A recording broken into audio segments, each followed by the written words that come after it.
ਹੋਈ ਹੈ। 65 ਦੀ ਵਾਰ ਦੇ ਵਿੱਚ ਨਾ ਬਰਕੀ ਤੱਕ ਇਲਾਕਾ ਕਬਜ਼ੇ 'ਚ ਆ ਗਿਆ ਸੀ।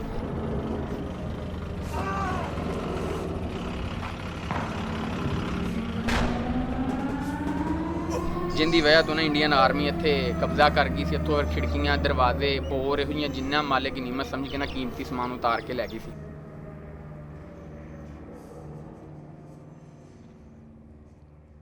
सरदार सैफुल्ला संधू मेरा नाम है जी।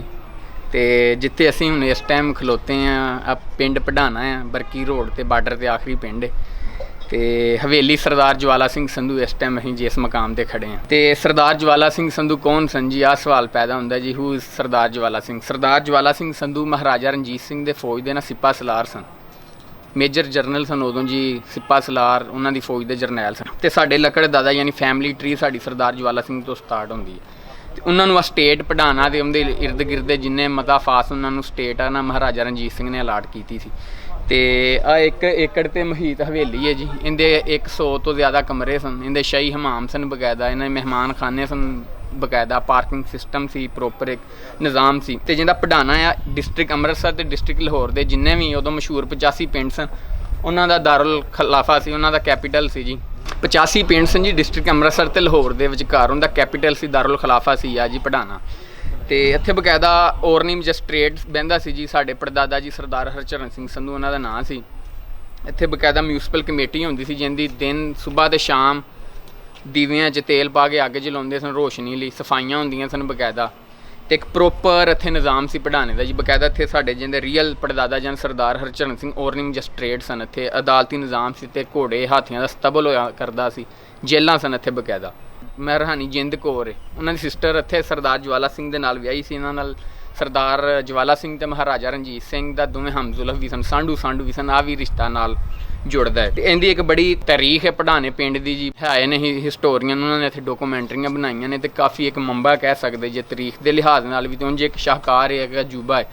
इंदा आर्कीटैक्ट इंदा जिन्नियां प्लेसिस ने, इंदियां जिन्नियां एक निज़ाम है बकायदा इत्थे प्रॉपर होंदा सी। अच्छा जी, दूजी गल है कि डिस्ट्रॉय किंज होई है। 65 की वार दे विच ना बरकी तक इलाका कब्जे च आ गया सी, जिंदी वजह तो ना इंडियन आर्मी इत्थे कब्जा कर गई सी। इत्थों खिड़कियां दरवाजे बोर इहो जिन्ना मालिक नीमत समझ के ना कीमती समान उतार के लै गई सी। तो उस तो बाद हुण जिंज के खंडरा एक नज़र आउंदा पिया जनाब। तो DG walled city Kamran Lashari साहब वाते खुद इत्थे आए ने। एहसान बुट्टा साहब की टीम आई है जिंदी जी आर्कियालोजी डिपार्टमेंट दे ने। ते आन के विजिट करके गए ने, अपने कागजी कार्रवाइयां करके गए ने। तो रियल असीं सिखो मुसलमान होए साडी असीं ते टेक ओवर करन या टेक ऑफ करन तैयार हाँ कि जनाब साडे नाल बैठ के गिव एंड टेक करन, कोई पॉलिसी साडे नाल तय करन, इत्थे कोई म्यूजियम बनाउण, इत्थे कोई ऐसा कोई टूरिस्ट पॉइंट बनाउण असीं देण नूं तैयार हैं। लेकिन उनदे जाए कि साडे इलाके नूं फायदा होएगा, पढ़ाने नूं बिलखसूस फायदा होएगा, इत्थे रोज़गार मुहैया होएगा। तो बेसिकली जिंदा हैरीटेज विरसा कायम दयाम रहेगा। एक जी आ हिस्टोरीकल प्लेस आ। तो आ चाहिए पाकिस्तान नूं, पाकिस्तानी गौरमेंट नूं, बिलखसूस पंजाब गौरमेंट नूं कि वाल्ड सिटी वाले आन या आर्कियालोजी वाले आउण, इत्थे अपना फंड लान, तैनूं एक ऐसा शाहकार बनाउण कि आउण वालियां नस्लां भी इहनूं आन के एक वेखण तक्कन, ते कि साडा इलाका भी प्रमोट होएगा ते साडा हैरीटेज भी। क्योंकि जिंदा कौम ओही हुंदियां जिंदा अपना विरसा ते अपनी ज़बान नहीं छड्डदियां।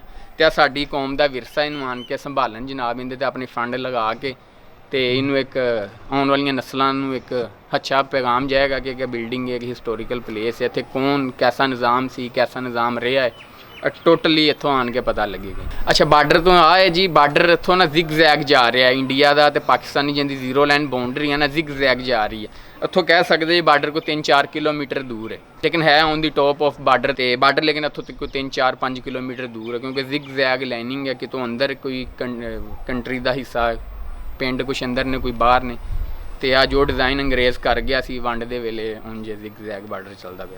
खालड़ा उसके बाद नारली, इधर बाद लागे वो छीने, छीना बीती चांद, वो जो 71 की जंग में हमने कब्जा किया था ना, वो जगह छीना बीती चांद, हवेलियाँ, फिर शहरा टल्ला, फिर ये गांव जो है नज़दीक जो है बार्डर के नज़दीक जो है ना, मैं वो बता रहा हूँ। मैं अच्छी तरह वेख्या है जो जा रहे ना, जो इतों हिंदू सिख निकले ने, वो हिंदड़ियाँ जड़ियाँ ने जिन्होंने कभी बेचारियाँ उन्होंने कभी किसी ने पैर नंगा नहीं सी वेखे, नंगी सिरों तो गई इतों दौड़ के बेचारियाँ बंदे जो बाहर।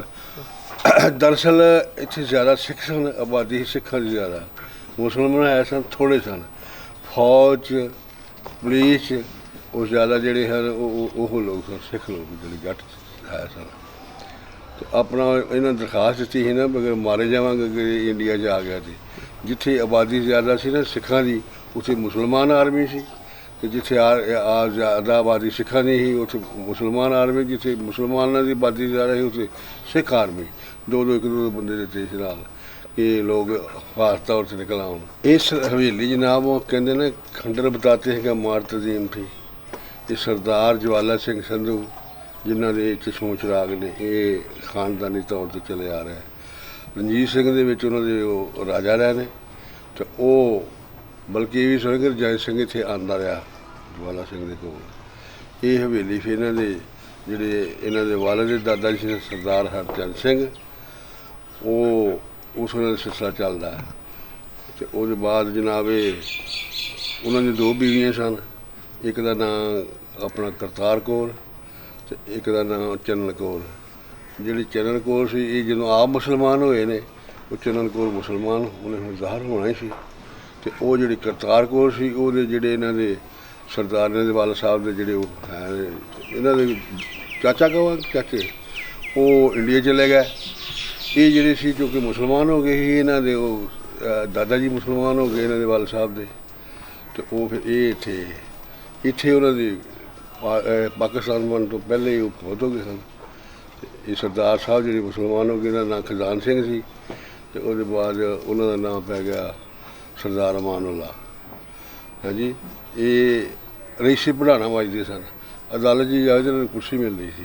ਯਾਨੀ ਖਾਨਦਾਨ 'ਤੇ ਚੱਲਿਆ ਆ ਰਿਹਾ ਨਾ ਉਹ ਸਿਲਸਿਲਾ। ਅਤੇ ਇਸ ਘਰ ਦੀ ਬਹੁਤ ਇੱਜ਼ਤ ਸੀ। ਇਹ ਜਿਹੜੀ ਜਗ੍ਹਾ ਉਹ ਅਸੀਂ ਪਰਿੰਦਾ ਪਰ ਨਹੀਂ ਮਾਰ ਸਕਦਾ।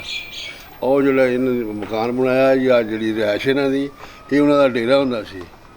ਹਾਂਜੀ, ਅਤੇ ਇੱਥੇ ਦਰਵਾਜ਼ਾ ਸੀ ਜਿਹੜਾ ਬਾਹਰਲੇ ਬੰਨੇ, ਉਹ ਜਿਸ ਗਲੀ ਚੱਲਦੀ ਹੈ ਉੱਥੇ ਦਰਵਾਜ਼ਾ ਨਾਲ ਡਿਊੜੀ ਹੁੰਦੀ ਸੀ। ਉਹ ਜਿਹੜੇ ਮੁਜ਼ਾਰੇ ਆਉਂਦੇ ਹਨ ਨਾ ਬੀਜ ਲੈਣ ਵਾਲੇ, ਉੱਥੇ ਹੀ ਕਹਿੰਦੇ ਹਨ। ਇਹਨਾਂ ਦੇ ਜਿਹੜੇ ਮੁਲਾਜ਼ਮ ਸਨ ਉਹ ਜਾ ਕੇ ਦੱਸਦੇ ਸੀ ਵੀ ਉਹ ਜੀ ਬੀਜ ਲੈਣਾ, ਇਹ ਚੀਜ਼ ਲੈਣੀ ਹੈ। ਉਹ ਘਰ ਆਉਂਦੇ ਸੀ, ਉਹ ਆ ਕੇ ਬੀਬੀਆਂ ਨੂੰ ਦੱਸਦੇ ਹਨ, ਉਹ ਬੀਬੀਆਂ ਚੀਜ਼ ਦਿੰਦੀਆਂ ਹਨ। ਹੁਣ ਵੀ ਦਾਣੇ ਆ ਫਲਾਣਾ ਮੁਜ਼ਾਰਾ ਆਇਆ ਅਤੇ ਇੰਨੇ ਪੈਸੇ ਦਾਣੇ ਲਿਖ ਲਓ, ਉਹ ਲੈ ਗਿਆ।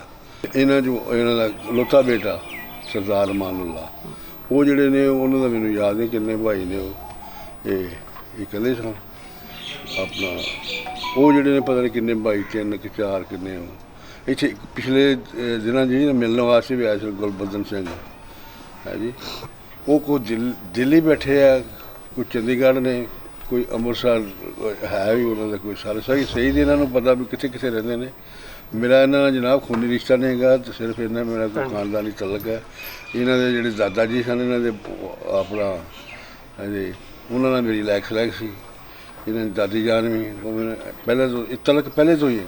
ਫਿਰ ਵਿੱਚ ਗੈਪ ਆ ਗਿਆ, ਕਾਫੀ ਗੈਪ ਰਿਹਾ। ਫਿਰ ਹੁਣ ਆ ਕੇ ਜਵਾਨ ਹੋ ਗਏ, ਇਹਨਾਂ ਦੇ ਨਾਲ ਮੇਲ ਮਿਲਾਪ ਹੋ ਗਿਆ।